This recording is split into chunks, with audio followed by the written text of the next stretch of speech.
When we invest in ourselves, we all shine. Together, we are Black beyond measure.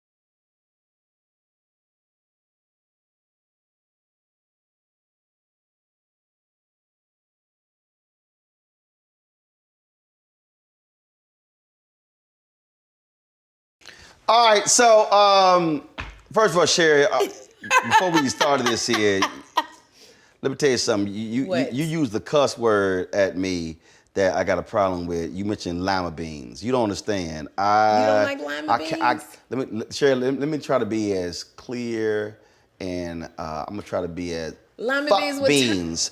Butter beans with turkey neck? I can't stand. You don't understand. Sherri, you don't understand. What? Right now, I'm having childhood personal trauma. I'm having PTSD. You don't understand. My dad is a damn bean freak. I'm like a bean. Really? No, you don't know. You don't understand. No, we had a damn pantry. And in the middle of the whole, that pantry, there was like 5 shelves, and it was like a deep. Bags of beans. You don't understand. Bags. No, you don't understand. Bags falling out. Pick at the bean. Yeah. Lima bean, butter bean, pinto beans, red beans. The cans of ranch style beans that we use for chili. Pork beans. You don't understand. I hate beans. Wow. I'm glad I didn't bring you some. My dad is a bean freak. I love your dad. Hate beans. Oh, man. No, you don't. I started because I made some cabbage with turkey necks, with red onions and chicken, and I made butter beans. And I was thinking about bringing you a plate. So I'm glad, because my feelings would have been hurt if you Sherri, I would have hurt. That's what you would have said. I would have hurt your I would have been like, y'all eat beans. Man, y'all would have ate my butter beans. They would have. Right? Look, I'm telling you right now. But the star wouldn't have ate my butter beans. I'm telling you right now. It's so good. You don't know. You don't understand. But see, I bet your daddy made it. He just made it. Y'all just eat them beans. Like, I make it with love. I'm a single woman. I didn't learn how to cook. You can have all the love you want to. So it ain't the way to your heart rolling. You can lay them damn beans on your chest, and I'll be like, sure, ain't them goddamn beans. I don't care. That ain't nothing there without a tram. I give a damn. I ain't give a damn. You can see it here. You can have all the cleavage. It'll be right under your cleavage. And I'll be like, here, get them goddamn beans out of here. I ain't eating them beans. Wow, you don't understand. You don't. Well, I'm glad I know. You don't understand. Will never bring that. Look, you understand. I had flashback. My dad, we also like vegetable week and shit. Like he would. Do you like okra? Yes. Look, there's only 3 vegetables I eat. You like okra? You don't understand. There's only 3 vegetables. Oh hell yeah, I eat okra. First of all, we ate lots of gumbo growing up. Yes. Look, but we did okra with stewed tomatoes over rice, sausage. We made that. So I do. These are the only. And look, and Jackie knows. Look, we don't even. 3? I eat cabbage. Love it. Okra. And I don't eat them soul food restaurant green beans. I eat. The ones that you got to pick and pull apart. I eat the green, right? And but you can only make that in damn olive oil. Where you feel like your name is Beulah. And garlic sauce. Pulling it apart. That's the only. I am not eating that. That's it. You can keep them. You can keep all them other damn. You like collard greens?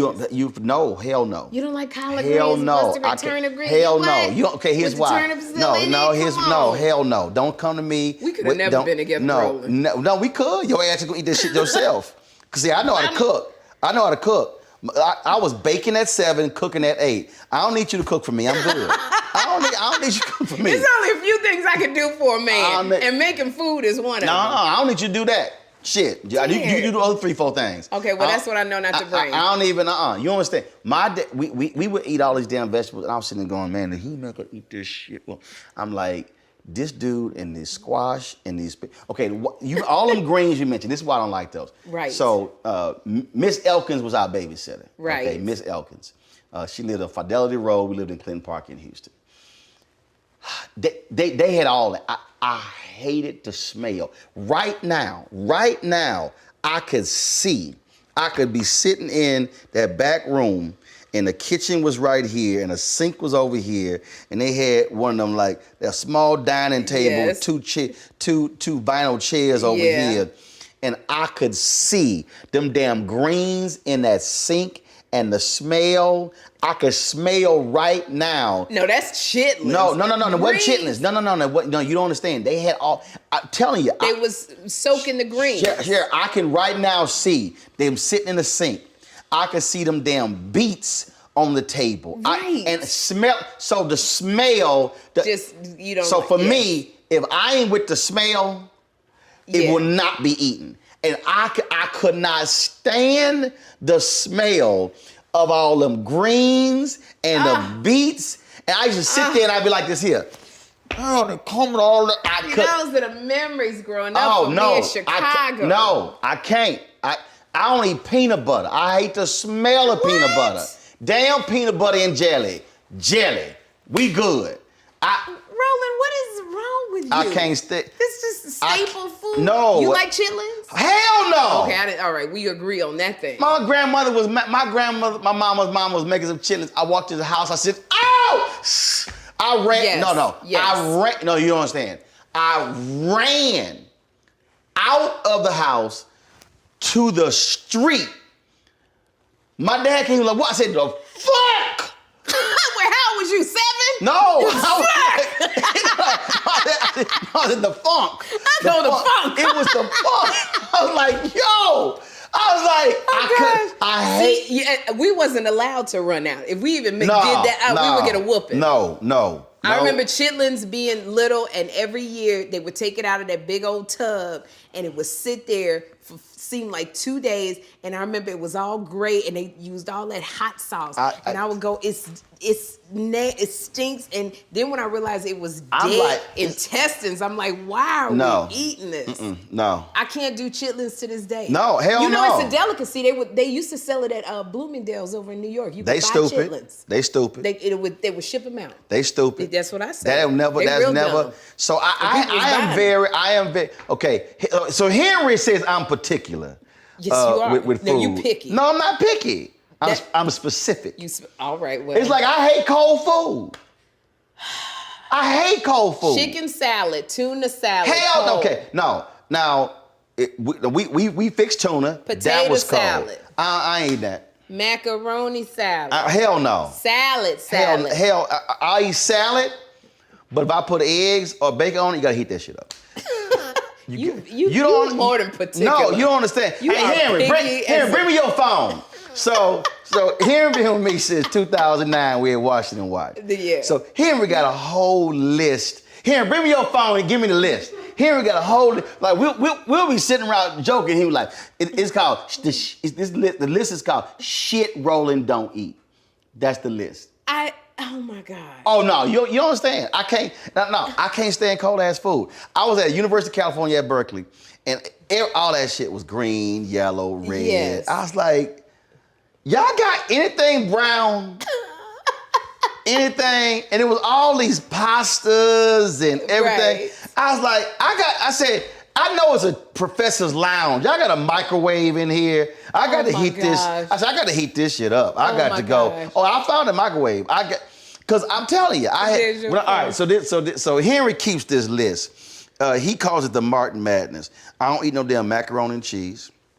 I don't eat no collard greens, peanuts, peanut butter, damn pecan pie. I'm not a fan of cheese. The only reason I eat pizza, because my brother came home. He was a senior, he's a freshman in college. Right. He said, say, dog, you ain't gonna be able to survive college if you don't eat pizza. So I willed myself to eat pizza. And you loved it. He said, all beans. Now, I will do baked beans, but that's only with barbecue. No cold food got to be hot. Pasta, cheese, hell no. Don't put no onions on my hamburgers. I'm gonna cuss your ass out. Oh, no onions. Mexican food, hell no. And damn red apples. No Fuji apples? I'll eat green apples, damn it. But I ain't The eat real sour grandmama apples? You're damn right. What it Granny? Yeah, Granny Smith apples. Oof. What the hell? No, I do Fuji.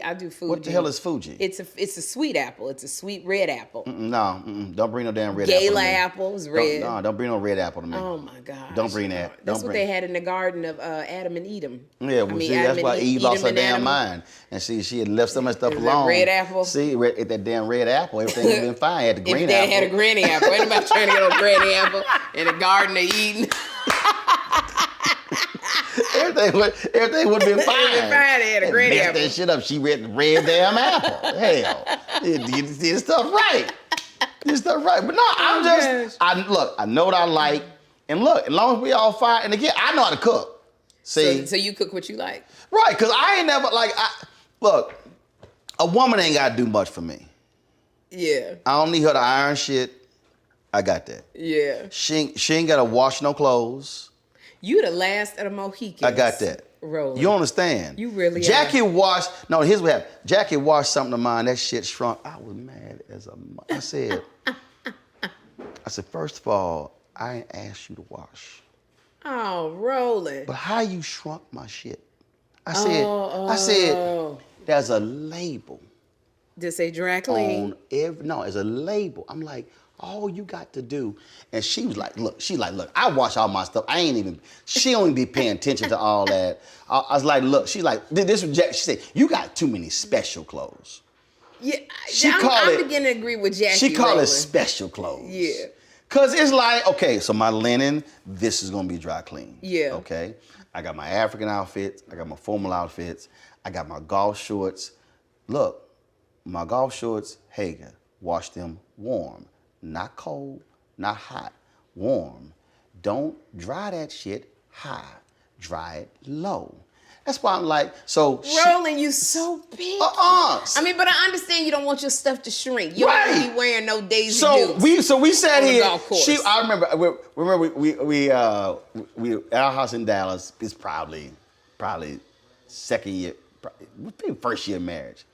And she washed some shorts of mine. I was like, yo! Then I went, woosah. I said, this is not worth an argument. I said, listen, because I got piles. I've got whites, Yeah. warm. Yeah. Whites, Yeah. cold. I've got mid colors, gold is warm. I've got dark, cold, warm. I said, if you feel a need, if you have this urge for some reason to wash my stuff, I just want you to pick up one item in that specific pile and look at that label, and whatever is on that label, that pile is how they need to be washed. And then your stuff never got washed again. Huh? No, I said, and if you don't want, so Jackie ain't washed my clothes. Well, I wouldn't either with all those requirements. But it's fine though, cause here's the deal though. Yeah. She washed her stuff. You wash your stuff. I wash my stuff. You the most self-sufficient husband I Everybody ever good. Like she. Before I came out here, she's like, you done washing? So I can do my wash. She said, no, you ain't done washing. I don't want to get in your way because you about to leave out of town. She's like, I can have my washing. You're going to be gone 10 days. But, so, like, seriously, she does not, she don't even go to dry cleaners. So you do all of that? I go to dry cleaners. I've never met a man like you, Roland. You're particular and you're wonderful at the same time. Hey, we just get like see, we don't even do all that. You got a lot of requirements, yet you have none. Yes, that's why I said, look, I'm low maintenance. She's like, no, you're not low maintenance. I said, no, I'm low maintenance. I said, you ain't got to. I don't need you to do. You low maintenance if I just leave you alone. Yes. Then you low maintenance. Yes. If I keep trying to interfere in your stuff, you just high maintenance. But if I leave you alone and let you go, leave me alone. So low maintenance. Leave me alone. See, everybody, I'm telling you. You want to go play golf for 10 hours? Bye, honey. Low maintenance. Hey. Low maintenance. 10th wedding anniversary. Where you at when you coming back? What's it? High maintenance. I'm getting it. Sustained. If I want to be happy, leave my husband alone. Leave his ass alone.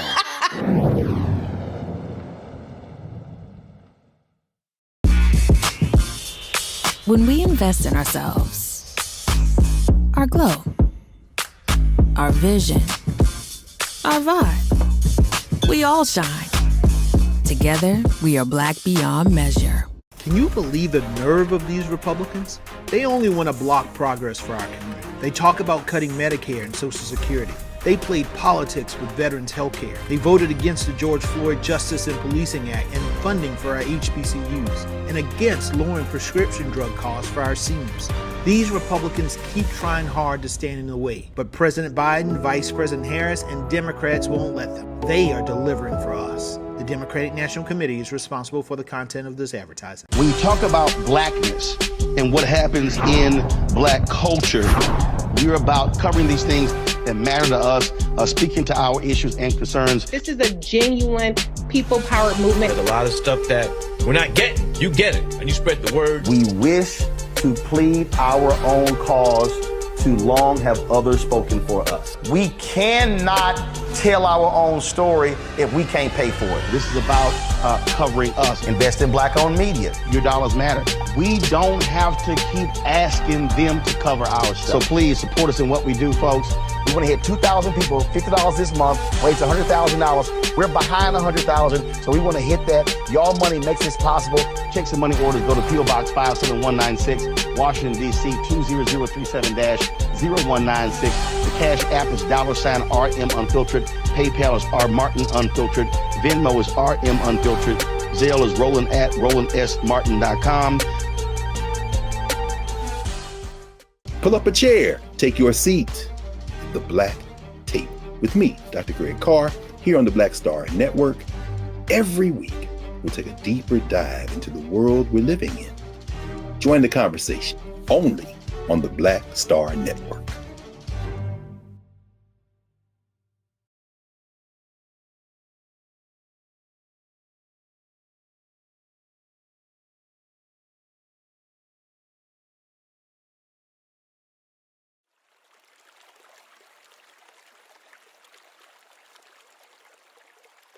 Maybe first year marriage. phone ring. I'm like, yeah, what's up? She's like, hey, I want to go get this. All right, why you calling me? She's like, what you thought? Well, I was like, is the house note paid? She's like, yeah. I said, lights paid? She says, yeah. I said, is the car note paid? So all the bills paid. Why you calling me? Roland. No. You understand? She paid the bills. I'm like, why you calling me? I said, go on. I don't even, no, seriously, I cannot tell you, this is true story. I cannot tell you right now how much money is in my personal bank account. Because his wife handles it. She pays everything. Now I know how much is my business account. Right. Matter of fact, if I pull up all my accounts are on one, because we're all the same bank. I don't even look at the personal account. Right. That's you and her. Right. It's 6 of them. Yeah. There are 4 business and then 2. I don't even look like literally. My eyes don't even go to that line. I can't. All I know is when I go to the grocery store, the card better work. That's all. That's the only requirement I got. What is your love language? What do you mean? You know, they have the 5 love languages. They have. Yeah, I read the book. So what is your love language? Let me do what the shit I do. That's the 6. That's the 6 love language. That's number 1. Oh my God. Number 1 is leave my ass alone. No, I'm telling you, I think people complicate this thing. Well, Roland, look, you've been married a long time, so you know 20 years. You know better than me. I was married 6 years the first time. Right. Got divorced, married 20 years. And I'm telling you, I really look, my parents. My parents been married 54 years. Okay. Was that how it was? No, ain't how they were. No, they totally different. They totally different. Okay. And I'm just a firm. I'm telling you, I think people. Here's the deal. I think most people don't know who they are. Yes, I agree. So they've never done a self-assessment. Who am I? Yeah. Really no. I'm talking about that really deep, personal, hardcore. Like, what makes me an introvert? What makes me an extrovert? Why am I like this with food over clothes? Why do I like to do this? Why do I laugh? Why am I quiet? Why am I big personality? Why am I inquisitive? Why, like all of this stuff that's hard. And so then, because typically I always say we go through this when we have a traumatic experience. So lose a loved one, near-death experience, divorce, we lose a job, and all sort of stuff. Then we do that. So I went through it because when I went through the divorce, I was like, and God was really speaking to me. Church I went to, and it was really okay. What happened? This whole deal, and it really came down. Okay, so it was a very basic question: who am I? Yeah. Which is real, is hard because you got to confront the stuff that is bad about you. But who am I? Then once you have a much clearer understanding, then you know who I'm looking for. Okay, that's gonna fit the who am I in an honest way. Right. Yeah. And so I would meet people. No, they ain't. Matter of fact, it was a sister, nice sister, went to the same college as me. We rolled to a mall. She was driving. She had a cup. We got out. I was like, "What? What's going on? Where's your cup?" Yeah. She's like, "What do you mean?" I said, "Okay, you were drinking out of the cup. Where the cup?" She went, "Oh, I set it outside the car." I said, "Oh, you just sat the cup and the straw in the parking lot." I said, "Go and get that cup." I was like, "We ain't about to walk." I said, "It's a trash can right there. Your ass just set it in the parking lot for no reason when it's a trash can." I said, "No, I said, "Go and get that cup." I said, "We not about to walk in this mall and you just littering and stuff like." I hate litter. I can't stand people who just. As I'm telling you. And when we were talking, and I was kind of like. You know, when you said that, that's funny because she left the cup. I remember being on a date and we went to Bob's Big Boy, which should have been a red flag right there. But we was at Bob's Big Boy and we finished and he had a plate of pie and he said, "Can I have a doggy bag?" I'm thinking, okay. He take the whole plate and he put the plate The plate in the thing, and I said, you can't take the plate. And he goes, why not? And literally, I was like, because that's stealing. He was like, it's not stealing. They write that off every year. They know people gonna take the plate. And I remember sitting there going, we're arguing back and forth about him taking. He said, I take the hotel towels. And I said, but I can see the toiletry, but not all. He said, no, I take all the towels. And he said, they write it off. I don't see what the problem is, and I don't see why you get mad at me because I'm taking the plate. See, right. And I remember thinking, note to self, I can't get with a man who take plates from the restaurants. Yeah. So you don't like littering? No, I'm just saying, but that's, okay, somebody might say, Sherri, why are you tripping on the plate? No, that's it. You like, that bothered the hell out of me. I literally said, I was like, no, hell no. And then later, like, we were talking, and so she talked about when her previous boyfriend, she's like, oh, after they had sex, they were just like, she like, no, I don't like cuddling, she said, I would just go to my side of the bed, he would go to my side of the bed. And I was like, yeah, we ain't gonna be together. Yeah, that would be hard. Because that ain't me. Yeah. My whole deal is I ain't got a problem hugging. I ain't got a problem. You like touch. Right. I got the touch. Because I grew up. You may not like lima beans. You ain't got, you damn right. You damn right. Look, because I saw my grandfather slap my grandmother on her ass. She laughs at this. I saw my dad doing the same thing. No, my mama's 74. I smacked my mama on her ass. Wait a minute. Did you say you smack your mother on her ass? I do. I come on. What up, woman? And what she do? She like, boy, I do. I can never see Jeffrey coming to go, what up, mama, smacking me on my booty. You know, and it'd be even more weird because I'm a single woman. I'm not lying. Really, they ain't never heard that in my life. What up, mama? No. I go, what up, woman? I call a woman. At what age did you start slapping your mama? I've been slapping my mama her butt about 30, 40 years. Oh my God. I'm serious. Roland. I do. I actually do like it because they're so emotionally connected. I do. I be walking by. What up, woman? But it ain't like I'm a kiss her on the forehead. I'm a hug my mama. No, I know what I do. If I'll kiss her. What up, woman? And you, here's the thing, your face go back to being a little boy. What up? That's what I do. I'm serious. I've been doing that for years. And it's crazy, and it's so funny. Hold up, all my nieces, hey girl. I love that. And it's just because so I saw my grandfather do it. I saw my dad do it. Like, they'll be sitting there watching TV. They be sitting like holding hands and stuff. Yeah. So I can't. So again, that's one of those things that if you meet somebody and they're like, that ain't them. Yeah. We ain't going out again. Because you mentioned the love language. That's gonna be a problem. Yeah. But do you think people could change though? No. So because that's something that's not a characteristic. No. Well, you know what it actually is. If you leaving your cup on the ground, you taking a plate, it is part characteristic. Right, no, that's, and the cup on the ground, fine, you know what, you can work on that. But that, I roll my side of the bed, he roll his side of the bed, no, that's gonna be a problem, I'm telling you. That's why I look at it, I say, what are pillars? Like, what are like just these unmovable things? Right. That, no, we can't compromise on that. That's one of them. And it's just, and I'm telling you, when I talk to a lot of people who've had divorces or bad relationships, it's because they never ever said, no, these are pillars. And it's just, I'm serious. Well, yeah, I think it also goes back to we're not being very honest with what we like. Especially being a woman, you just like, I want to be, I want to be married. No, I'm so real. You're not honest about I'm real stuff. honest. Yeah. No, I'm over honest.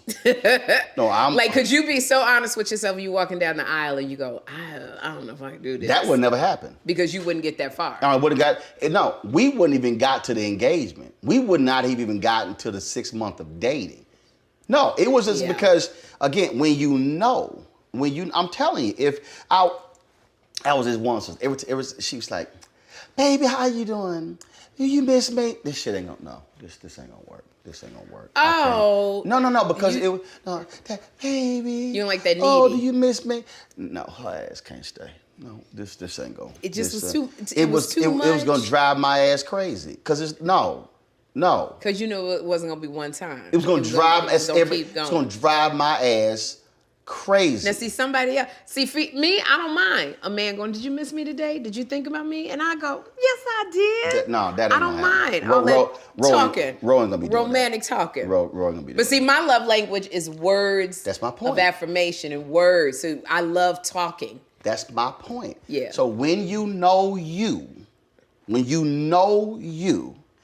you know your love language, now you know when you meet somebody, oh, that ain't gonna work. See, we ain't even gotta go down, because here's what people do. They compromise on it. Well, maybe. Right. No. I said pillars. There are things that you say, no, I need that. There's no way I could be with a woman who does not like hugging and being affectionate. Yes. Would not. And apparently slapped on the ass. What on? Oh, no, you got to slap on the ass. Or is that only reserved for your mama? No, Jackie would get mad. They be like, why you hit me? I was like, you gonna get smacked on the ass. I'm just letting you know. Like, but you got hit so hard. Yes, you got to hear it. You got to hear it. Oh, gosh. Oh, that's a sore Jackie booty. turn around, she be like, I'm gonna hit you. I was like, don't hit me, I don't care. I'm like, you gonna get smacked on the ass. If you gonna be here, oh, gosh, you get smacked on the ass. You getting smacked on the ass. I don't care. You know what I'm gonna do to Jackie when I see her? I'm gonna go, what up? And she gonna be like, your ass been sitting at the top of the road. Oh, gosh. Oh, no, she know. Oh, shoot. I'm gonna smack on the ass. Gosh. I don't care. Yeah. She don't like it. Guess what? Oh, you man. get smacked on the ass.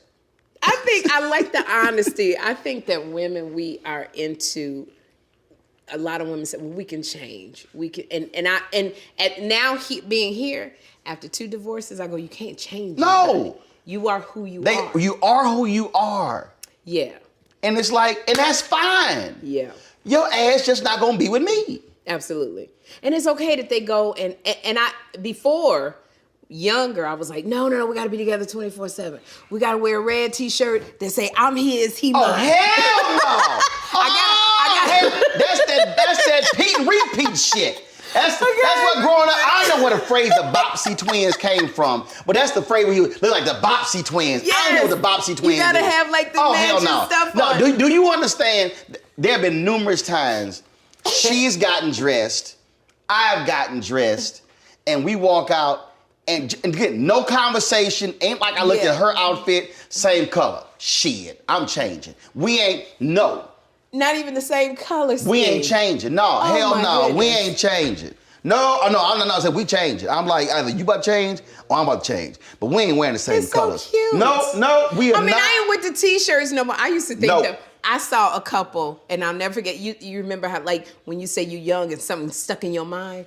I remember being one time at Great America 6 Flags, and there was a white couple in front, and he had his hand down in her shorts, and she had her hands down in his booty. And I thought that, in my 20s, that's what I want to do with my guy. I want to put my hands down in his shorts. Now I'm fine and I with want that. his hands in my... I'm fine with that. Now I don't want your hand down in my butt. I'm fine with that. I mean, I ain't got a problem with that. I mean, that's...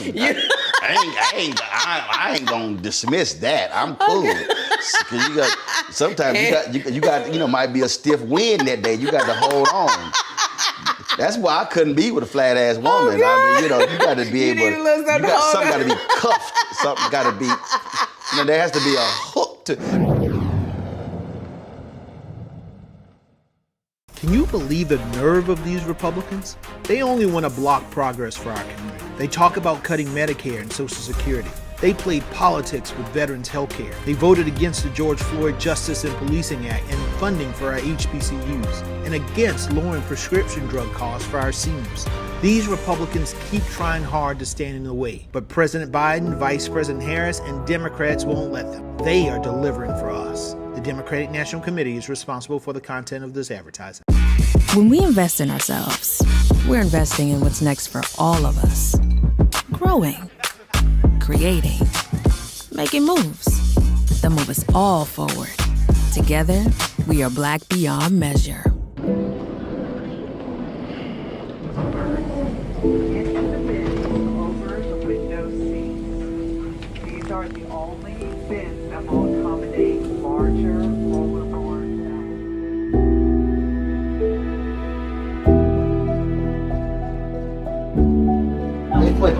here, and you don't come out till you die. And you eat him, you hoop him.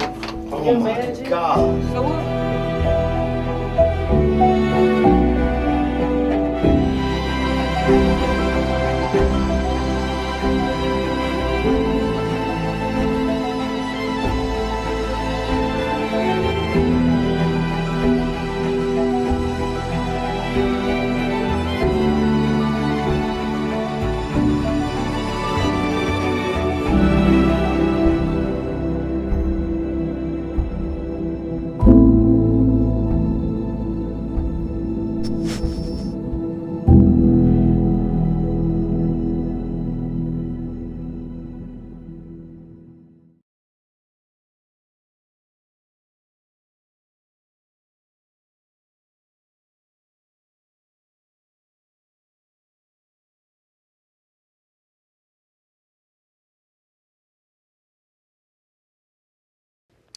When my first wife said she wanted to get divorced, it was the same day I joined my church. I was kind of like, yeah, okay, this over.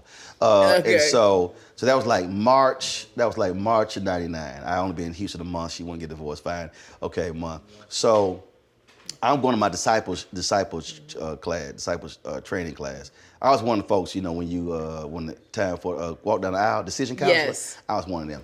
So all of a sudden, I hear, Mr. Martin, I need to speak to you. I turn around, I was like, oh shit. Her ass won't.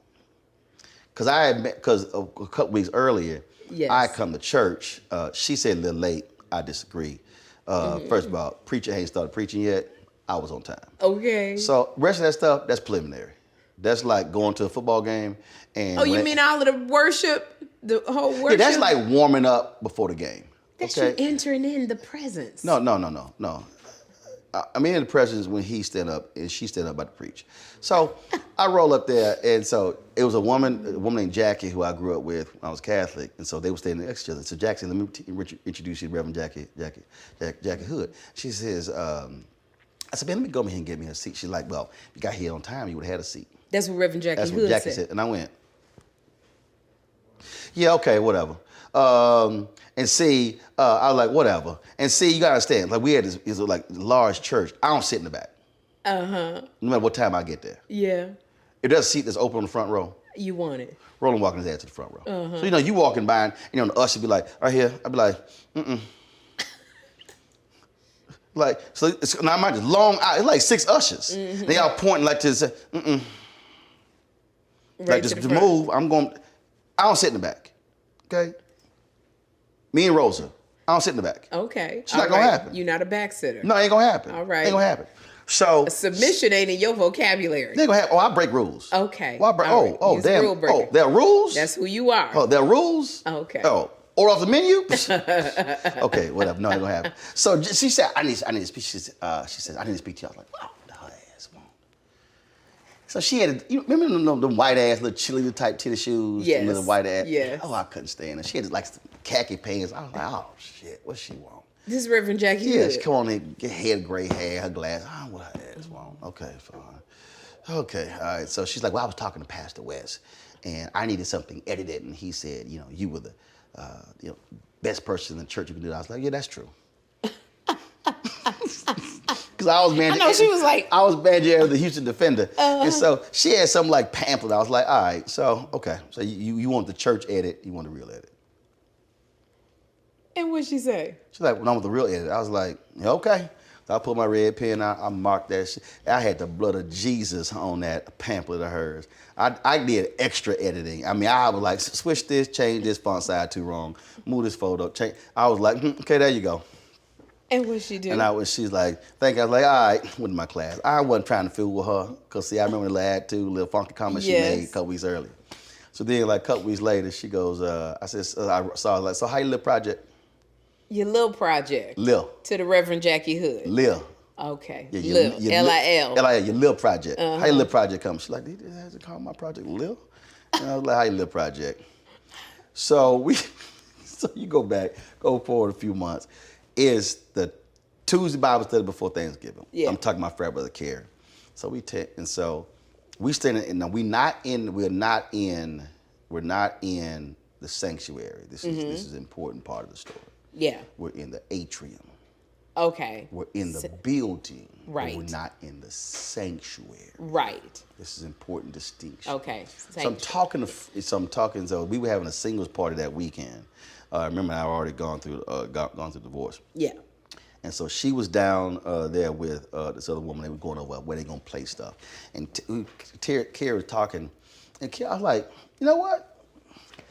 That got a nice ass on her.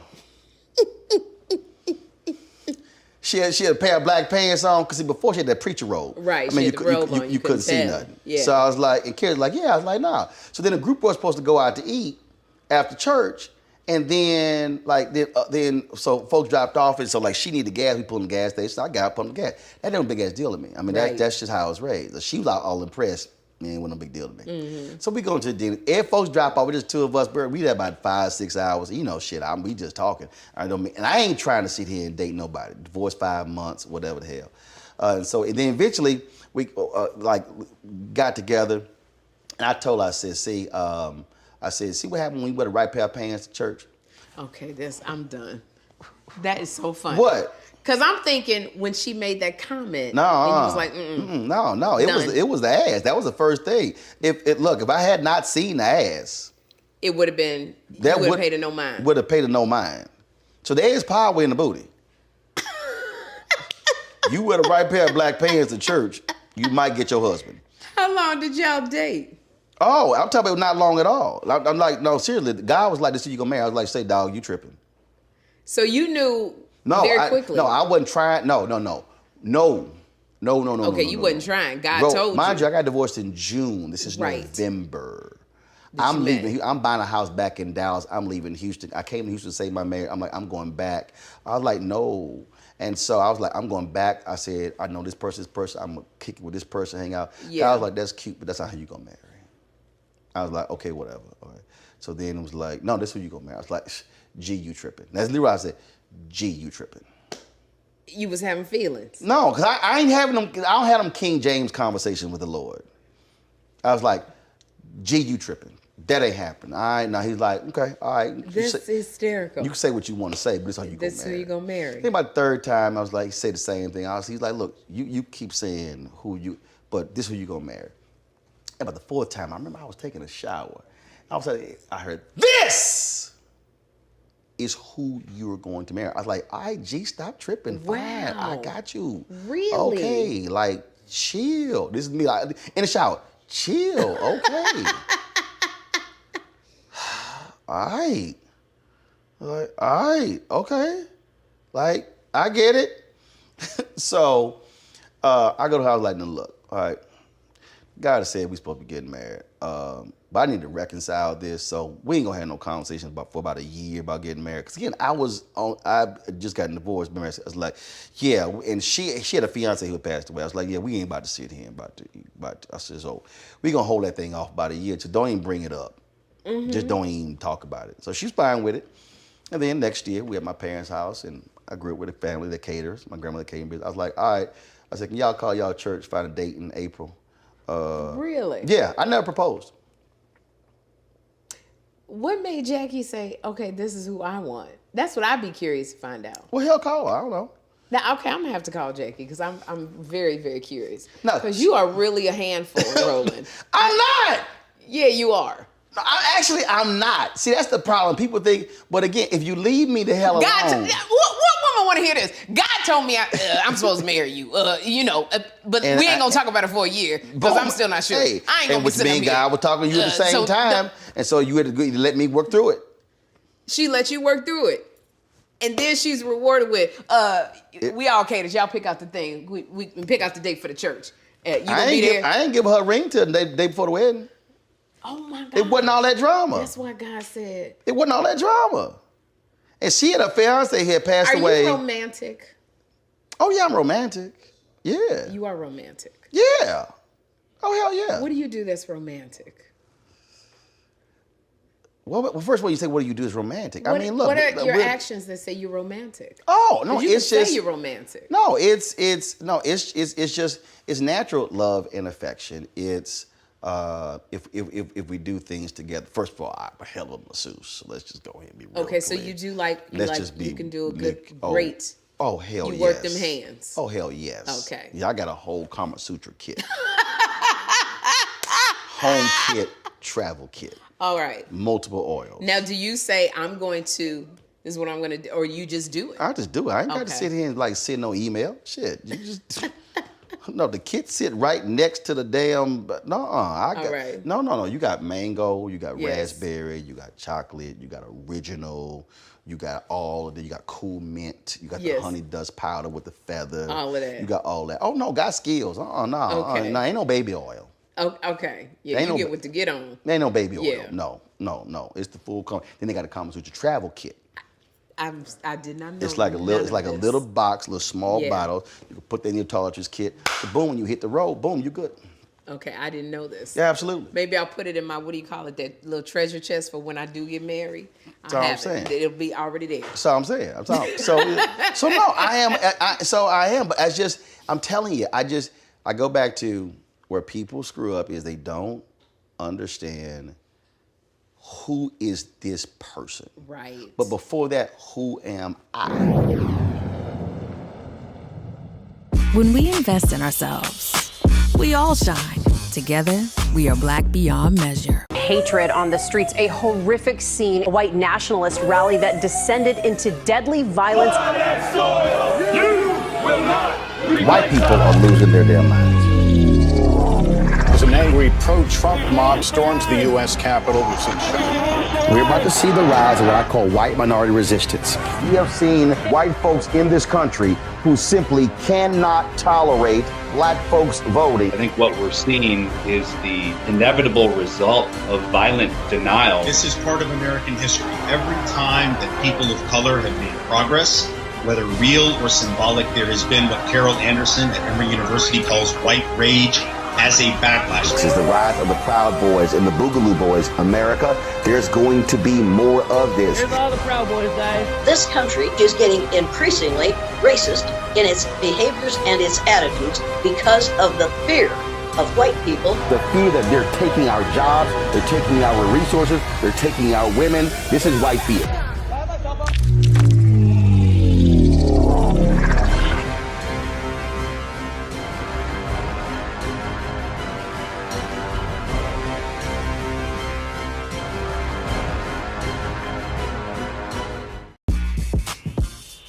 When we invest in ourselves, our glow, our vision, our vibe, we all shine. Together, we are Black beyond measure.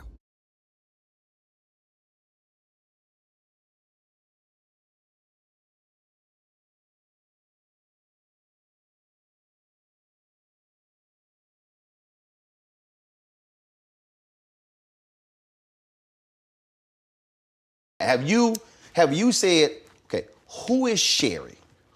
This is who I am. I really feel like I have.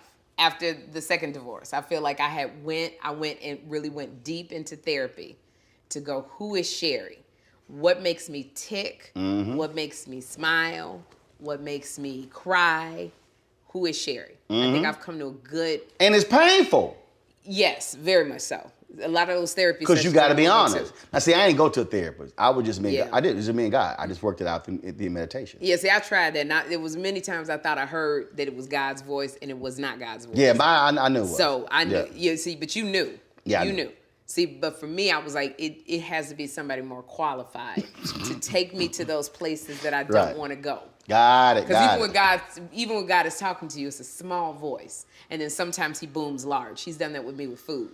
And said, do not, pinkberry. Right. There was a voice going, do not eat pinkberry. That was one of those big, like, okay, Dag, I heard you.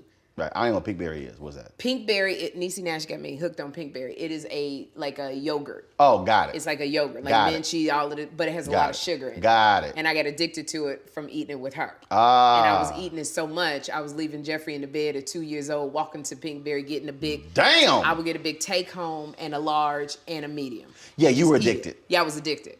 And it was too much sugar. I'm diabetic. So it was something that was killing me. And he said, no more pinkberry. And you were like, all right, God. Yeah, like, Dad, like, okay. Chill, all right, I got you. Okay, I got it. But that's how but in relationships, I could never hear, it was never that. So went to therapy. You couldn't hear it because I didn't want to listen. You didn't want to listen. I didn't want to listen. See, that's...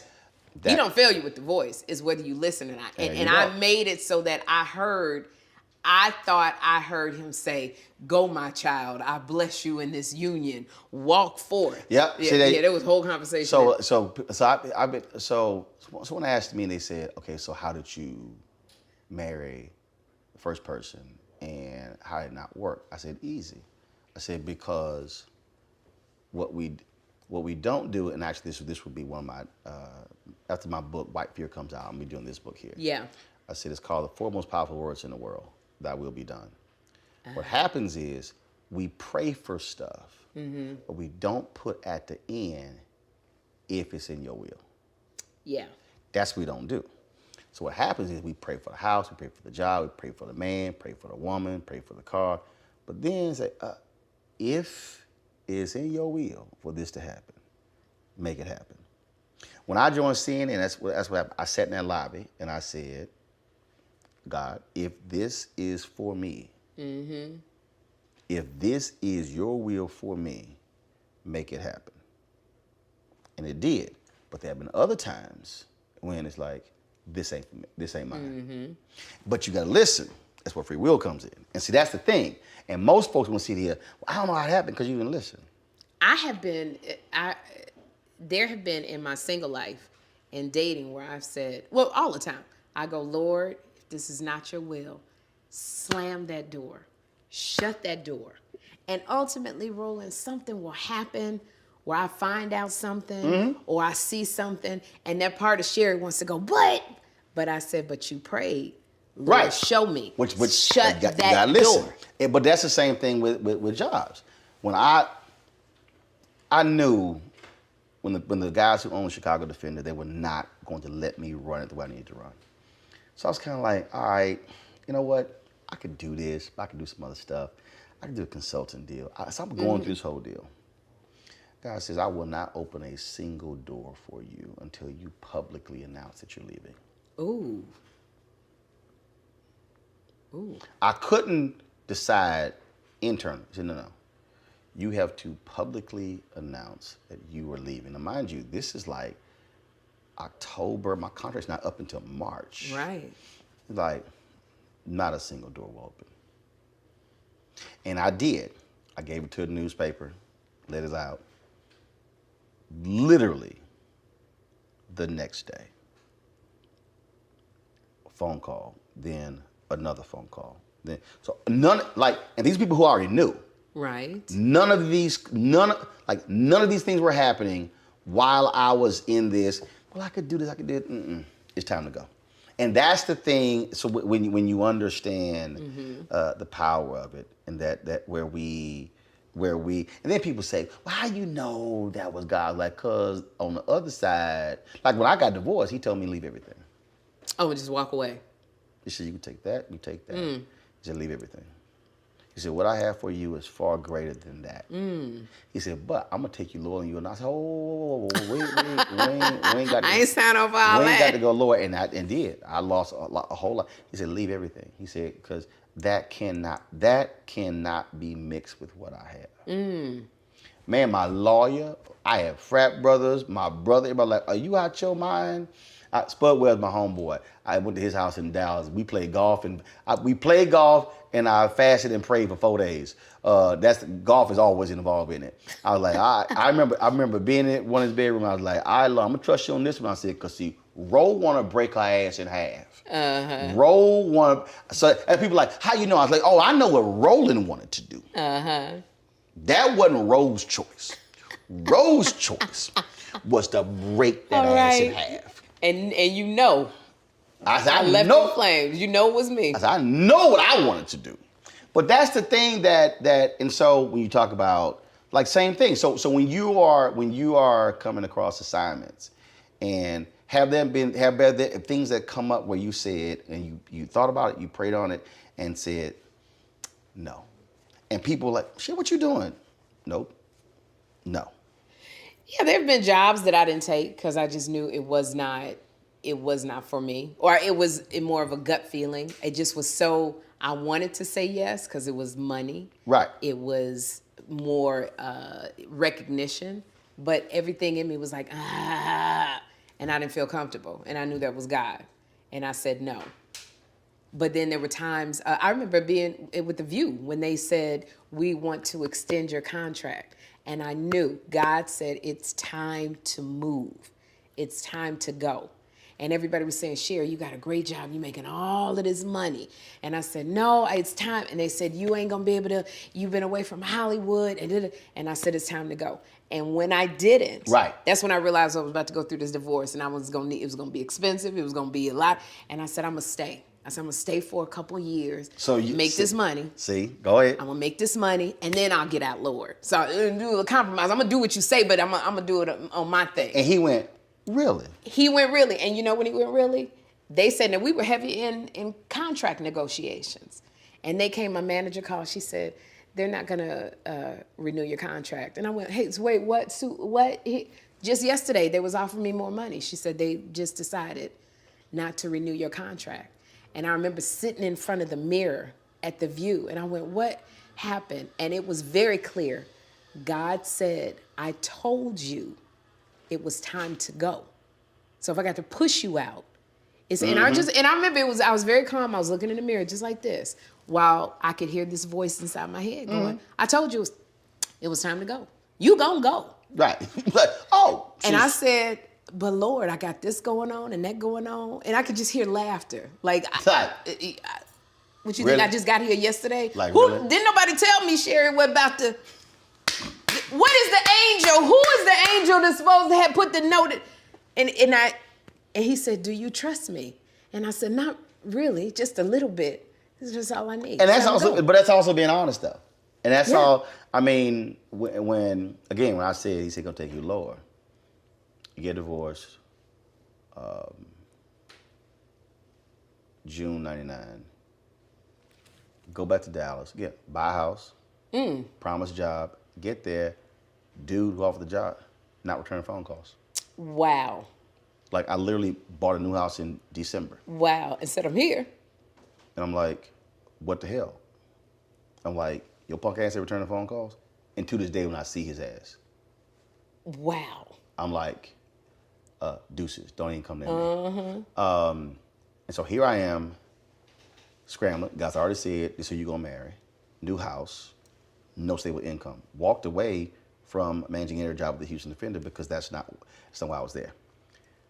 Growth 2000, I'm trying to grab any freelance opportunity, sitting here, and like, I don't even have, I don't even have money to put blinds or curtains up. Because literally, I bought the house in December. And I get there and like no job, like not returning phone calls, nothing. Wow. Like I don't even exist.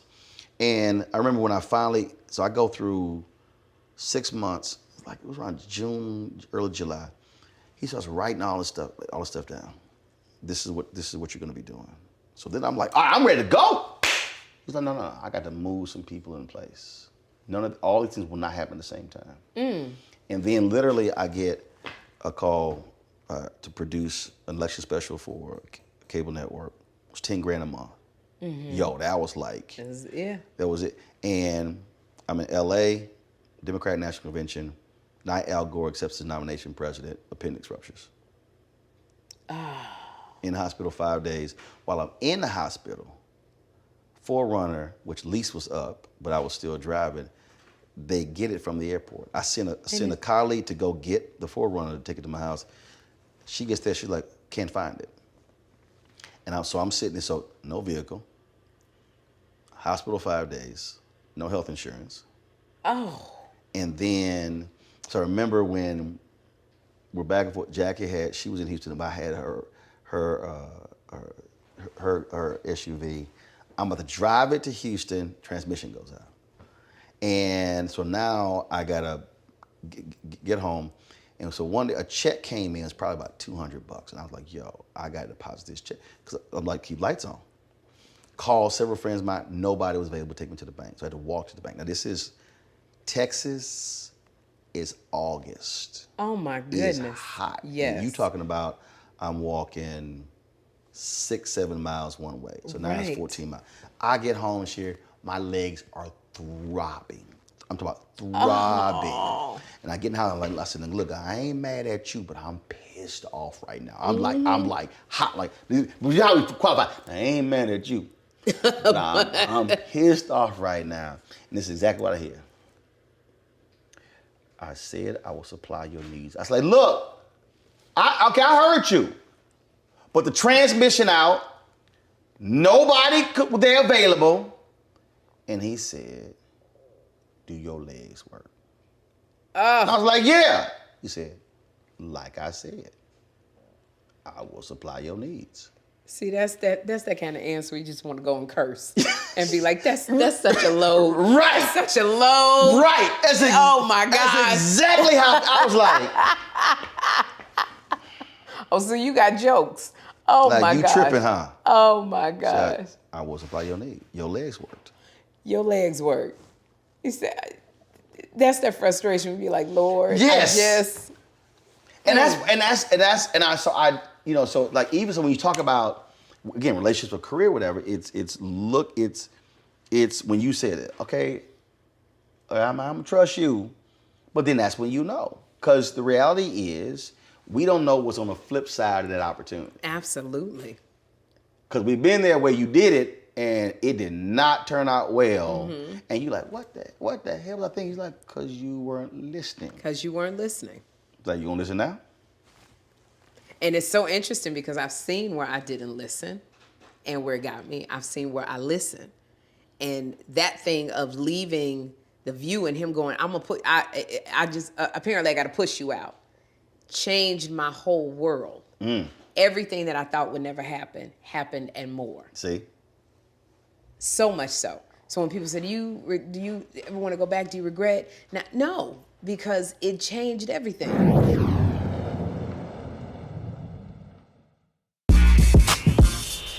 When we invest in ourselves, our glow, our vision, our vibe, we all shine. Together, we are Black beyond measure. Can you believe the nerve of these Republicans? They only want to block progress for our community. They talk about cutting Medicare and Social Security. They played politics with veterans' health care. They voted against the George Floyd Justice and Policing Act and funding for our HBCUs, and against lowering prescription drug costs for our seniors. These Republicans keep trying hard to stand in the way, but President Biden, Vice President Harris, and Democrats won't let them. They are delivering for us. The Democratic National Committee is responsible for the content of this advertising. When you talk about blackness and what happens in black culture, we're about covering these things that matter to us, speaking to our issues and concerns. This is a genuine people-powered movement. There's a lot of stuff that we're not getting. You get it, and you spread the word. We wish to plead our own cause. Too long have others spoken for us. We cannot tell our own story if we can't pay for it. This is about covering us. Invest in black-owned media. Your dollars matter. We don't have to keep asking them to cover our stuff. So please support us in what we do, folks. We want to hit 2,000 people, $50 this month, raise $100,000. We're behind 100,000, so we want to hit that. Y'all money makes this possible. Check some money orders. Go to P.O. Box 57196, Washington, D.C. 20037-0196. The Cash App is $RM Unfiltered. PayPal is R Martin Unfiltered. Venmo is RM Unfiltered. Zelle is Roland at RolandSMartin.com. When we invest in ourselves, we all shine. Together, we are Black beyond measure.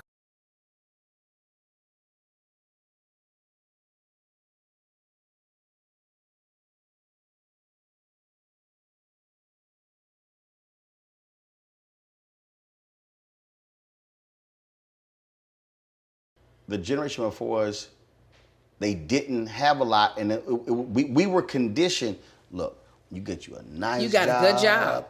Hey, and treating you well. My people say work for the government. You never get fired. Like, don't mess that thing up. That's literally how we as African Americans have been conditioned. Yeah. And then when you bounce, folks like, the hell is wrong with you? Yeah. When I left, when TV One ended my show, 8 months left of my contract, they offered me a new deal. I told my agents I'm not gonna take it. Mm-hmm. And he's like, bro, it's easy money. He said, they probably not gonna do another show. They gonna pay you that $27,500 direct deposit every month and you ain't gotta go in. I said, no, because the contract stipulates that because the black-owned company own other stuff, I can't do anything that targets African Americans. I said, the election's in 2020, 3-year contract. If I'm under contract, I said, I will not have any way to have a voice during the election. I said, I can't do that. Yeah. I said, Tom Joyner retires in 2019. This is 2020. I said, I cannot do that. And I said, it does not matter what you negotiate. I will not sign the deal. Yeah. And they were like, we're in the meeting and they keep saying, we're gonna keep you whole, whatever. I said, no, but what am I doing? Yeah. No, what are we doing? I said, show what's the concept, what's the budget, what's the plan? I said, no, you have ideas. Those are not concrete. And it kept coming back, and finally, in the middle of the meeting, I go, stop talking about money. I said, money is the last thing I ever negotiate. I said, money is the last thing. I said, it's everything else that I'm doing. Right. I said, you can't answer any of that. The number don't matter. And now this was, and again, and the only other check that I had was the Joyner Show, where I had started at $250,000 a year, and it was down to 48 when they kept cutting everybody. They kept cutting everybody. Down to 48. Wow. So I had to absolutely lean on faith and trust in me in creating it. And that's the thing that, and people are like, man, what are you doing? Yes. What are you? And I said, but because you don't understand. That's leaving that easy, because again, you're sitting there going, look, that was $330,000. That's $330,000. No issue, no whatever. Yeah. I said my speeches and everything. I could live very wonderful, but I knew I couldn't do something. And I would have gone crazy not being able to create, Absolutely. to produce, to do something. Yeah. And that's what people don't understand. It's such a trip when you go through that. I remember after The View, I'd done Cinderella on Broadway. I had been going back and forth from New York to LA acting. And God said, it's time to go to LA. And I said, but they don't know me. You know, you always got them buts, but they don't know me. He said, it's time to go to LA. And at the time, because I was working on The View, I was making a lot of money. I had a mansion that I couldn't sell that had been on the market for a year. Floyd Mayweather came to see if he could buy it. He didn't want to buy it for his mama. I said, Floyd, this is stripper tips for you. He said, it's too far. I was like, but you could burn this house down right now. It ain't gonna make I begged Floyd Mayweather. Burn this house down. Please take my house. It literally, because it was so far out in Jersey, right, Roland, I couldn't sell it. So it was just a money pit. And I said, Father, I can't leave with this house on my hands. I'm not working at The View paying this mortgage over $10,000 a month. Been trying to sell it. It done fell out of escrow so many times.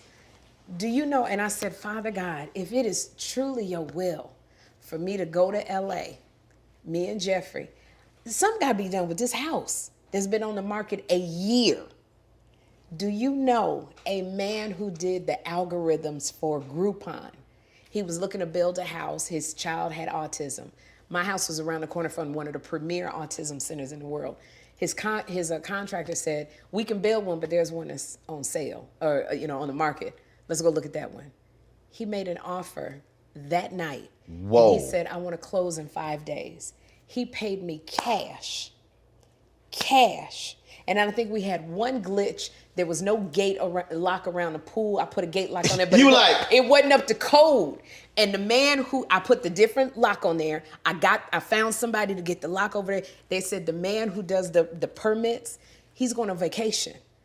Do you know we got him before he got on the plane? He came out there. He said, I don't know how y'all got me. He did the thing. He said something like, I had a guest house. He said, has this been used for any kind? I looked at him, I said, ain't none of my family ever stayed in this guest house overnight. No, sir. Lord, he signed off. He gave me the papers. We closed in 6 days. Cash, I didn't owe nothing. Wow. Jeffrey and I went straight to the airport. Now, so when he tells you to do something and you just trust him, you don't see it, even a job I had a job with John Lithgow on NBC, and I remember it was called Trial and Error. Mhm. It was one of the best roles I ever had, but we were doing it in Canada. And I said, I got to be with Jeffrey. And God said, you got to be with Jeffrey. It's time. And I remember when I called those people and said, I'm not coming back. And they offered me more money. Then they got mad at me and they said, this is the best role that's ever been written for you. You can win an Emmy if we come back. And I said, I know. And they said, you'll never have another role written like this for you. And I said, well, but you my also first assignment, you also never have another Jeffrey. I'll never have another Jeffrey. I said, creatively, yes, but my first assignment is Jeffrey. And I'm out here in Canada, only coming home on the weekends. I can't do it. Right. And everything, all my friends said, Sherri, you're walking away from this, you're working with it. And I said, but I just got to trust because he said, go. And do you know, I left. Everybody else signed an extension. Show ended up not coming back. They got knocked out of pilot season because they signed an extension with this show. I got a letter 2 weeks later. I saw Gabriel Iglesias somewhere. I got a letter going, Gabriel saw you.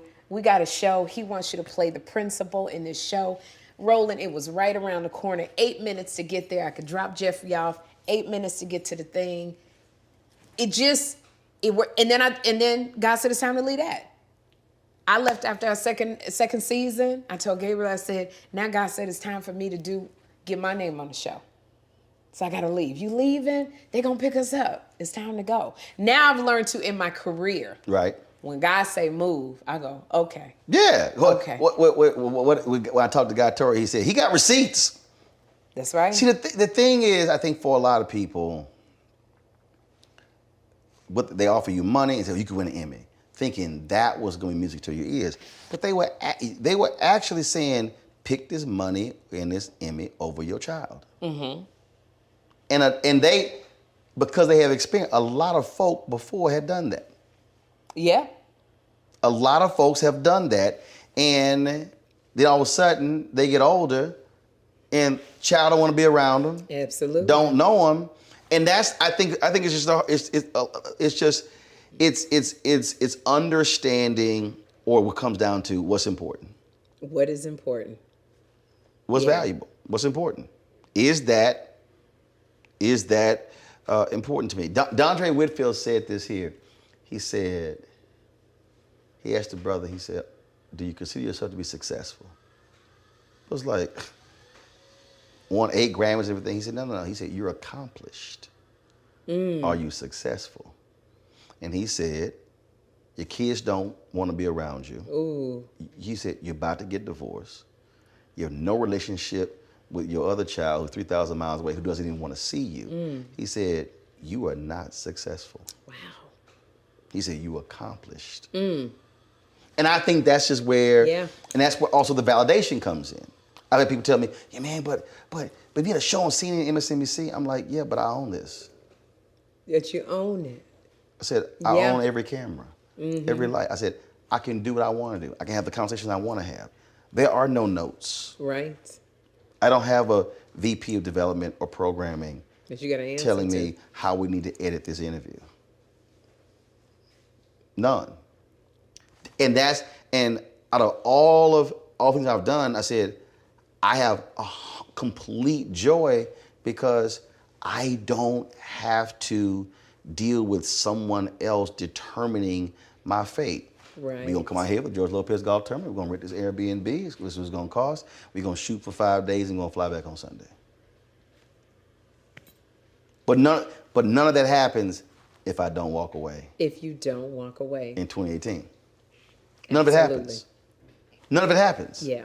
And that's, I think, so you apply that to jobs, you apply that to relationships, you apply it to everything. But I think women, Roland, we have a hard time applying that type of faith to relationships. Oh, absolutely. There's something that we can apply it to our jobs, our careers, school, kids, but that thing of relationships, even in the little things. I was on a dating site and I put my age. I'm 54. Right. Am I 53 or 54?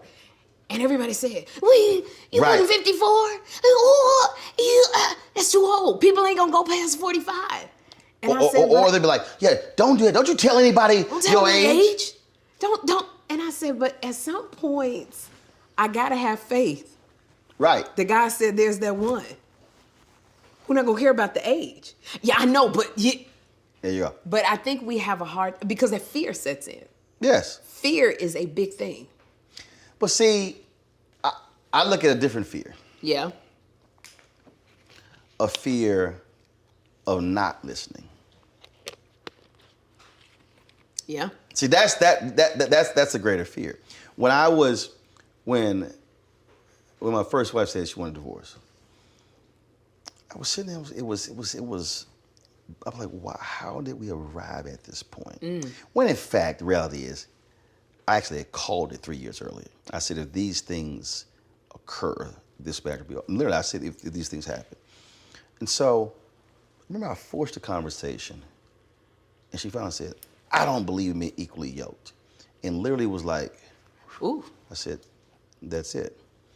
But then what was interesting, I kept, it's like what you said when you changed the prayer. I was praying, God, save the marriage. I changed it. I never forget. I was on the second floor upstairs, I was watching television.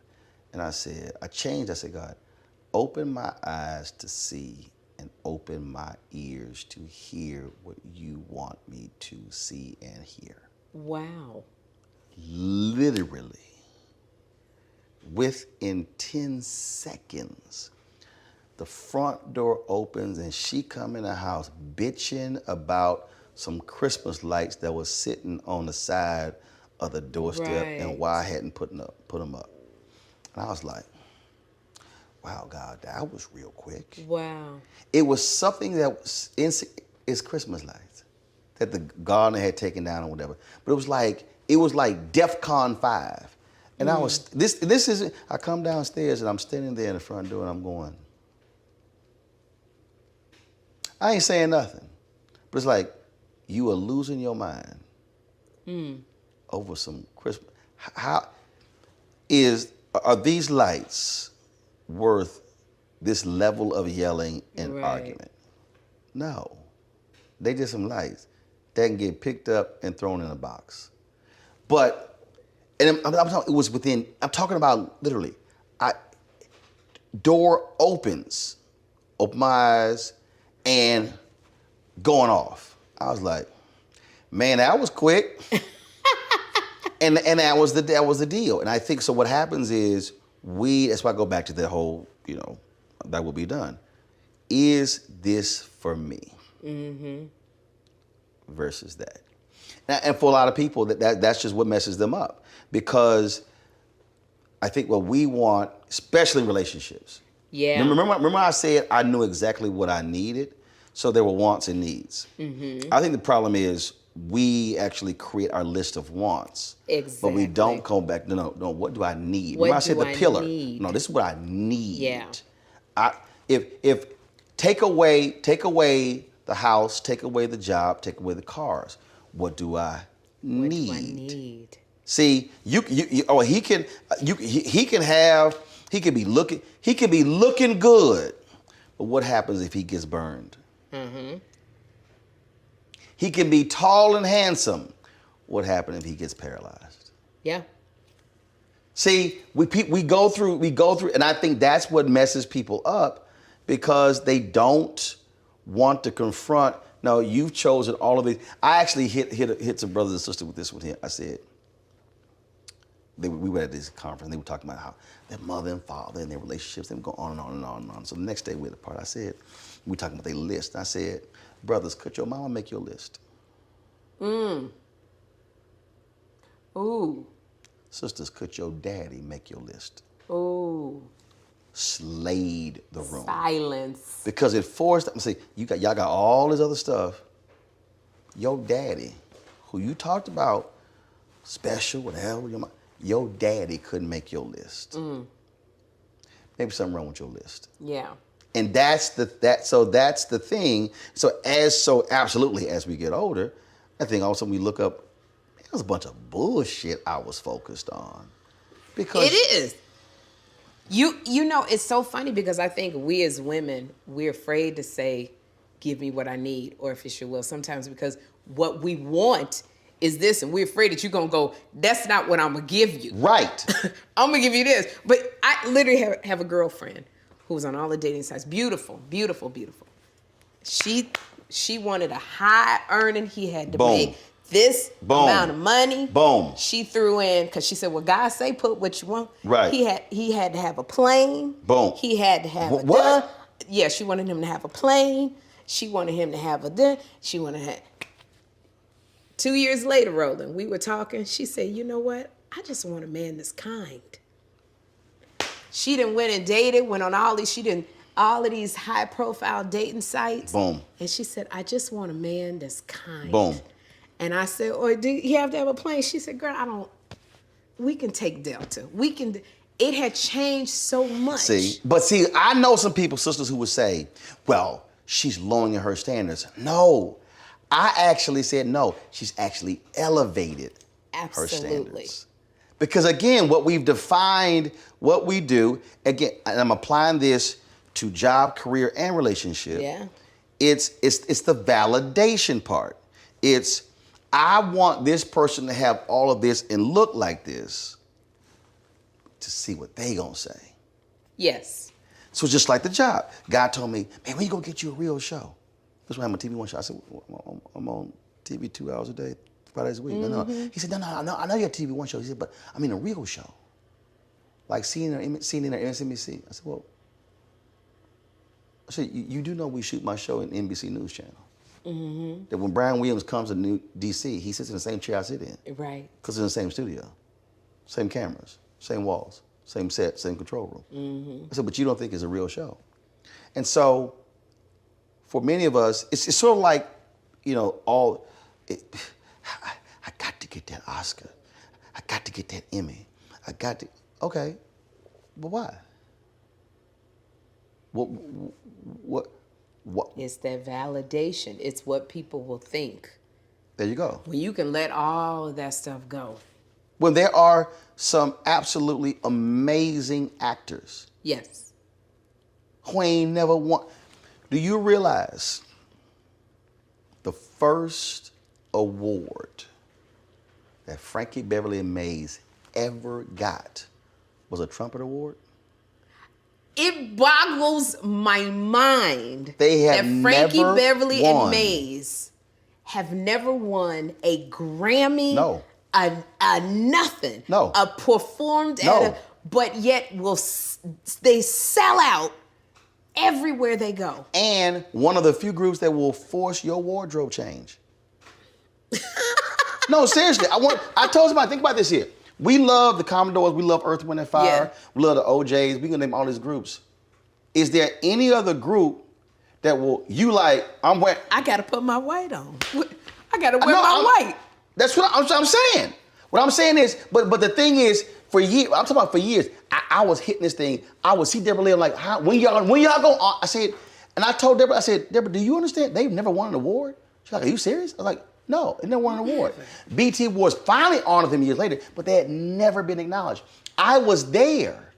I was one of the presenters. Oh, wow. They got the Trumpet Award. It was the first award they had ever received. But you can recite every daggone Frankie Beverly and Mays That's song. What I'm saying. So if Frankie Beverly and Mays defined their career by the awards versus the love and the adoration of their fan base. When I interviewed Frankie, he started crying just talking about the whole concept that I put together this special was, this is a basic question, what is it about Frankie Beverly and Mays that we love? So I had all these different people answering that question. And when we did the special, he saw it, and he said, man, my girl, he said, my woman Pam Moore, who's TV anchor in San Francisco, she made dinner, she invited me over. He said, we sat down and watched it. He said, man, she had to stop it a few minutes in. He said, because I was just crying. Wow. Because it was they were talking about what the music means. And so it was all these different definitions of it. But that's the same thing. They've never won a Do you know that's one of my deal breakers? If you don't know 3 songs that Frankie Beverly Mays then made, we can't be together. If you ain't been to one Frankie Beverly Mays concert, if I say, that's just one of my things, if we're dating and I go, I want to go, you better be listening. Right. I love Frankie Beverly Mays. That better be in there. Then I'm taking Sherri to see Frankie Beverly Mays. And you better have on your white linen. You better. That's what I'm saying. But it is. When we invest in ourselves, we all shine. Together, we are black beyond measure. Can you believe the nerve of these Republicans? They only want to block progress for our community. They talk about cutting Medicare and Social Security. They played politics with veterans' health care. They voted against the George Floyd Justice and Policing Act and funding for our HBCUs, and against lowering prescription drug costs for our seniors. These Republicans keep trying hard to stand in the way, but President Biden, Vice President Harris, and Democrats won't let them. They are delivering for us. The Democratic National Committee is responsible for the content of this advertising. When you talk about blackness and what happens in black culture, we're about covering these things that matter to us, speaking to our issues and concerns. This is a genuine people-powered movement. There's a lot of stuff that we're not getting. You get it, and you spread the word. We wish to plead our own cause. Too long have others spoken for us. We cannot tell our own story if we can't pay for it. This is about covering us. Invest in black-owned media. Your dollars matter. We don't have to keep asking them to cover our stuff. So please support us in what we do, folks. We want to hit 2,000 people, $50 this month, raise $100,000. We're behind 100,000, so we want to hit that. Y'all money makes this possible. Checks and money orders go to P.O. Box 57196, Washington, D.C. 20037-0196. The Cash App is $RM Unfiltered. PayPal is R Martin Unfiltered. Venmo is RM Unfiltered. Zelle is Roland at RolandSMartin.com.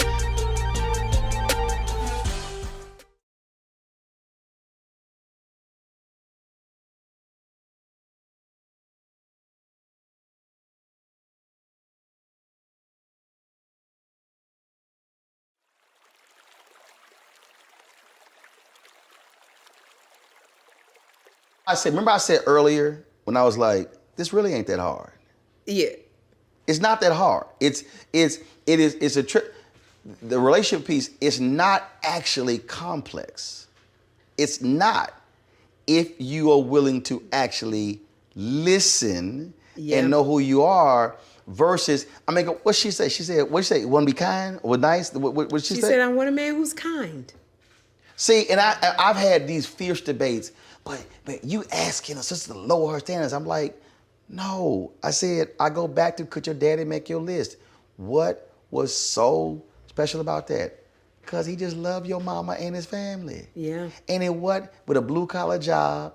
Look, my parents ain't never made more than $50,000 combined in their life. 54 years in June. 54 years. Wow. Okay, ups and downs, but you can't argue with 54 years. Mm-hmm. And that's the thing that I tell folks, you can accrue all that stuff, but then what you got? Because at the end of the day, you can't you can't take it with you. Mm-hmm. And guess what? If you are sick, you can't use any of that sort of stuff. Right. But I bet you want to look over and see who's holding your hand. Yeah, what are those core qualities? Who rubbing your forehead? Yes. Who's massaging your feet? Who got that Kama Sutra travel kit? Oh! That's all I'm saying. That's really how basic it is. That's how basic it is. It ain't that complicated. You having fun? Oh, I'm having so much fun. It's really, and listening to you really about relationships. Because being in this place of doing so much work, of going, Sherri, just let everything go and do that hard stuff. But it's hard to go to that hard place. It is. But when you do go to that place and you figure out who you are and what makes you tick, then you can see. And it's easy, I think, for me to hear God's voice. There was one that I kind of was seeing, and he was calling. I said, Lord, if this ain't it, I need you to shut this door because I don't have the strength on myself because he got all of the stuff that the world loves. See, there you go. All of the stuff. And I said, so you got to, and I remember I went to the concert. He was somebody big, and I went, Roland, when I tell you, I said, God, you got to show me. And I went to the concert, sitting there. When I tell you, it was crazy from the moment I got there drama from the moment I left. You like, I said, appreciate I just that. want to go to my hotel room and get back in bed in my pajamas and watch Netflix. But God showed me just as clear as day, this is what the future looks like. Boom. Crazy. And I said, you've showed me. Bye. Yeah. So when you do that hard work, yes, you go. That's what I'm saying, clarity. Clarity. So much clarity. Because before, had I not done the work, I'd have been like, well, but I could. And then if I worked all the way around it and would have been happy in the tabloids again. It's like when I meet people to work with. No. Doesn't take long. Folks like, no, but you have it. No, I don't need to have a second meeting. Spirits connect. Yeah. And when you meet, you're like, no, I can't work with you. And I'm fine. And I'm telling you, it is the craziest thing. And what people don't understand is when you reach a point of when you have, okay, your girlfriend said, I want my man to be nice. For me, it's joy in what I do. See, it's what brings me pleasure. It's like, yo, man, so we'll go, man, that interview looked great. I love that, the camera movement, I love that. Oh, you know what? Next time we're gonna bring those other lights. I want the other softer lights, whatever. That's sort of what's how I'm feeling and what was driving. So I don't need that award. Mm-hmm. I don't need you. But when the fan base are like, man, I love that conversation. I love this. Somebody retweeted the other day an interview that I did with Issa Rae 5 years ago, and I texted her and she said, I love that clip keeps getting the play. People it'll just pop up. And just like out of the blue, come and watch. And that's the thing. So it's just, and it's joy. And people, they're like, I don't understand why you like, but you used to be on CNN. I was like, yeah, it was a trip. I was at CNN 6 years, but I've been gone 8 years. What, has it been 8 years? 8 years. Wow. 8 years. And I'm like, I'm good. And I'm telling you, it's. I'm sure you still get it. Oh, I wish you were on The View. Mm-hmm, all the time. And not understanding. And they don't get it when I go, no, I'm not. I'm good. Right. Yeah. And they think, oh, you just saying that. It's like, no. Really, I'm good. Mm-hmm. Good. Because again, their expectations, I think, are different. I got to ask you this here. You, in terms of doing what you do, being in comedy, has it changed for women, or is it still a male-driven, dominated genre? It's changed a little bit, but I think if you come to see me at most of the comedy clubs I do in LA, it might be me and another woman and 10 male comics. Sometimes I'm the only one on the bill. If you come see me at the Laugh Factory Friday, I think I'm the only one on the bill. I think there's a lot of things that are still the same. I think we still have a big fight. Females, I love seeing more females in the game, and I love how more females are making their way other than the traditional stand-up. You got the Jess Hilariouses, the B. Simones, who are using the internet and social media to make their pathway with comedy. I love watching women do sketches on Instagram and TikTok. So I think we've had to go through the back door and through the window, because it still is very hard, Roland, to get spots at these comedy clubs being a woman. It still is very hard to get the respect. I always tell women when they get in the game, don't sleep with none of the comics. Be funny. Right. Be funny. Because now it's going to take you 10 years to get your reputation back, and then you're going to be distracted. Be funny.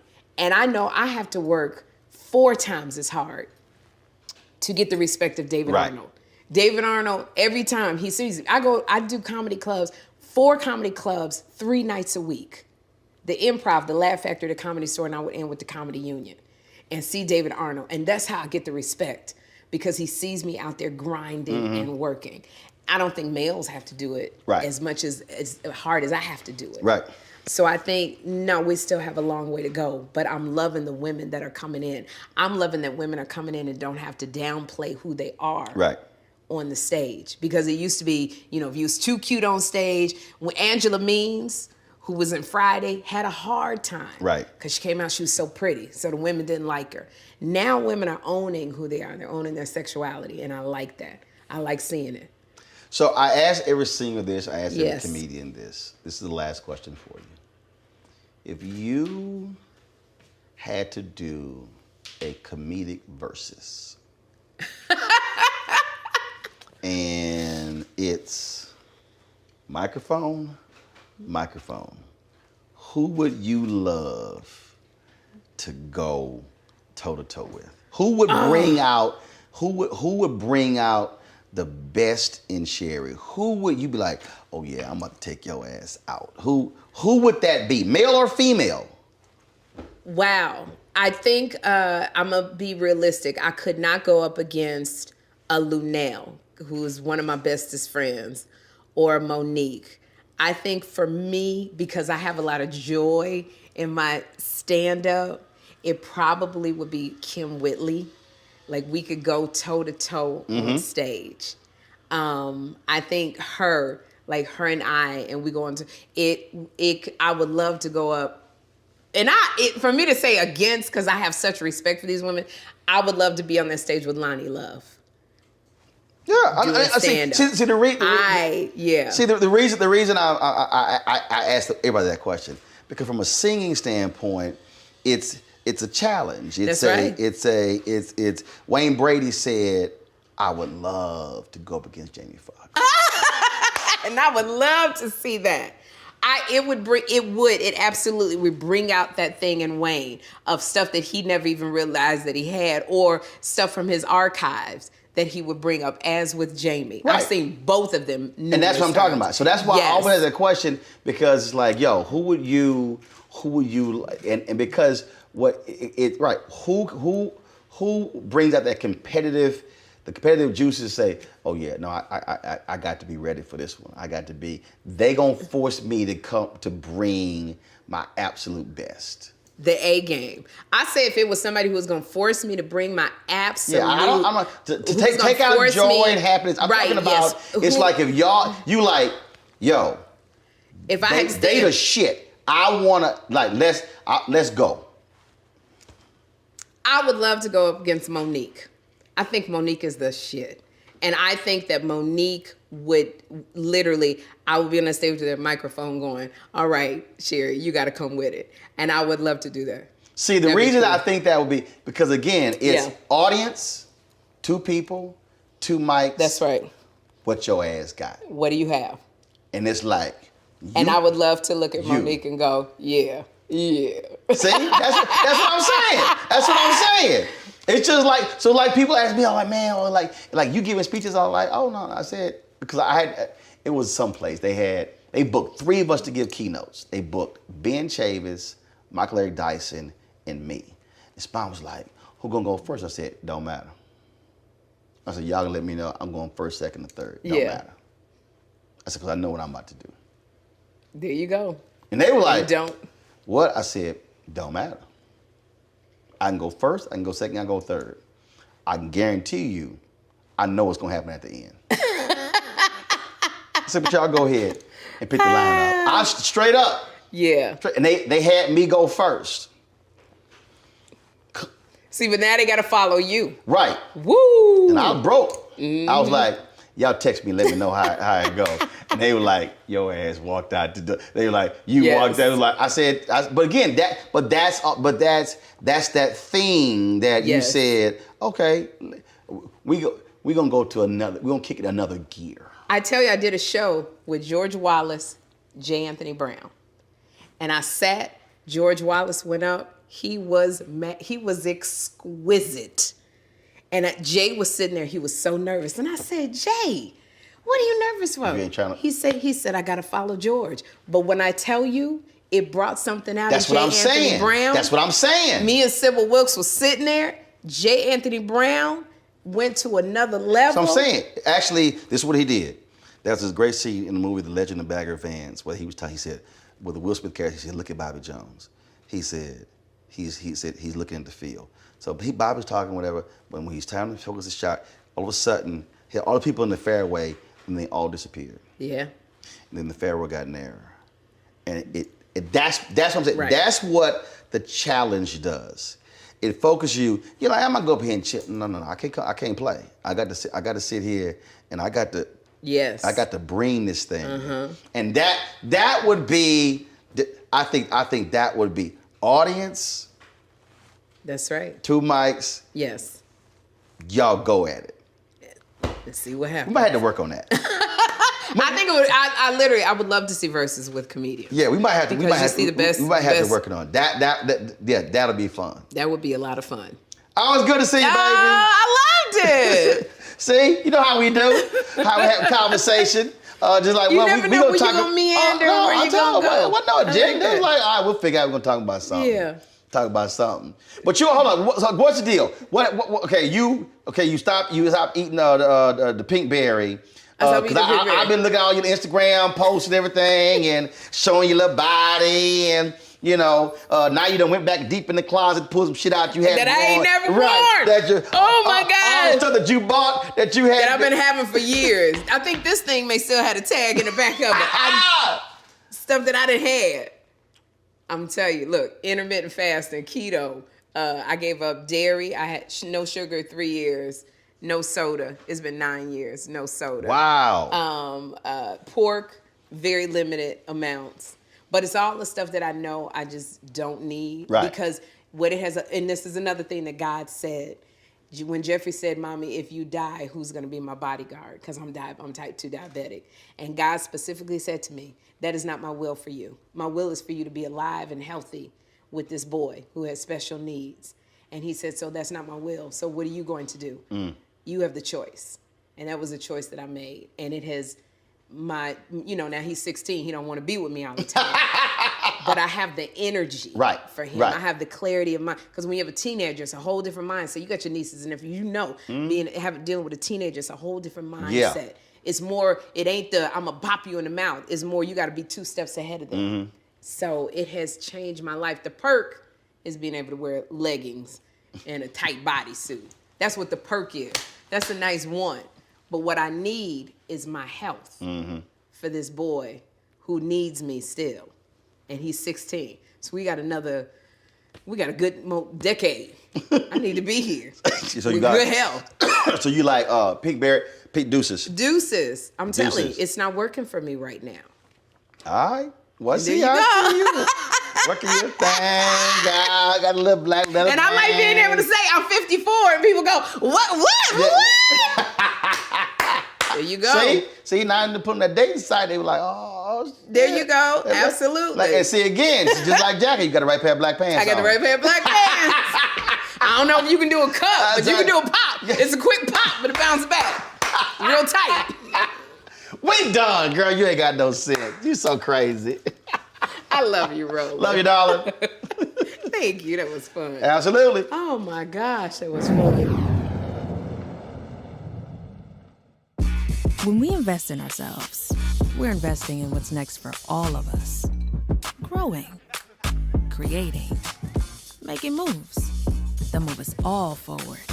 Together, we are Black beyond measure.